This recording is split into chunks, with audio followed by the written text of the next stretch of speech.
Hey everyone, welcome to the next section. We'll start off with a little warm-up on density. So what I would like for you to do is to pause the video, take a look at each question, and try to come up with an answer. So just remember for each one that we're looking for, because they're word problems, we're looking for the equation, we're looking for you to plug in some work, have an answer with the correct unit, and then a sentence at the end. So pause the video, give it a try, and come back when you're ready. Alright. So hopefully you had a chance to take a look at it, and let's go through the answers for it. So number one says the density of the block is 85 grams per cubic centimeter. The volume can be found by looking at the block to the right, and it wants to calculate the mass that's there. So let's start off, and it says the volume can be found by looking at the block to the right, so let's take a look and see if we can't find the volume. It does give us the equation where it's a cube, length times width times height, so it's just 4 times 4 times 4. So our volume is equal to length times width times height. Volume would be 4 centimeters multiplied by 4 centimeters multiplied by 4 centimeters. So volume, 4 times 4 is 16, 16 times 4 is 64, so 64 cubic centimeters. Now, after that, it does give us that the density of the block is 85 grams per cubic centimeter. So we do have our equation that we've been using for density. If I set up my little triangle here, density is equal to mass divided by volume. So density equals mass over volume. And if I want to solve it for mass, in this case, calculate the mass, I just need to take a look and see my triangle or be able to rearrange my density formula to solve for mass. And either way, what I can start to see is that on my triangle I have this P times V to multiply together to give me mass. If I'm rearranging my formula, I'm just multiplying by V on the top on both sides to rearrange for M. So M is just equal to density times volume, or mass is density times volume. There's my equation. Then I plug in my information.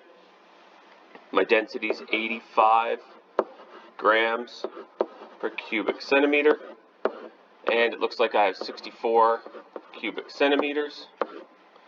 I do have cubic centimeters on the bottom of the first term and on the top of the second term, so those units can cancel out, and I'm just left in grams, which is good because it's a mass, and that mass works out to be 5,440 grams.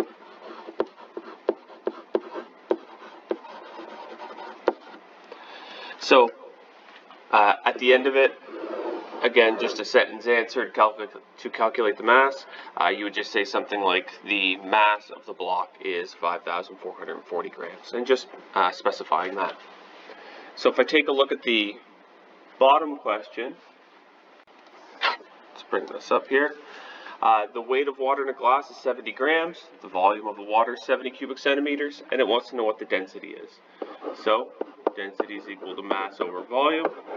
Density is equal to 70 grams over 70 cubic centimeters.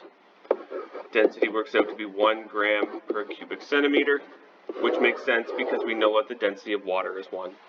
So what is the density? We'll say that the density of water is 1 gram per cubic centimeter. So we spent a little bit of time doing density before. You would have had a couple of different activity sheets on them, as well as a little lab activity to go through. So hopefully you have a little bit of a handle on how to solve density type questions. So let's start to move on into the next section that's going to carry us forward and start to go through particle theory. So I do have notes for these that are posted, but really this stuff goes out of the Science 9 textbook, and to get you to take a look there for particle theory on page 44 to 47. There are a couple of problems here that I would like for you to just take a read through the textbook's pages and just try to answer and see what you can do. And then really, if you can take a look specifically for number 1 and to try to draw pictures to illustrate each one of them, and then write the rules for each principle beside it. There's a table that's in that textbook on the first page. It's up on the top just for you to take a look at. After that, numbers 2, 3, 4, and 5, you can kind of continue on through 44 to 47, and as well check the slides that I have posted for this section just to verify your answers as you go through. Okay, so really that's it. That's the activity, just enough to kind of get you started, but you are going through that Science 9 textbook for this, for the intro for this section. Okay, so good luck. If you have any questions, let me know.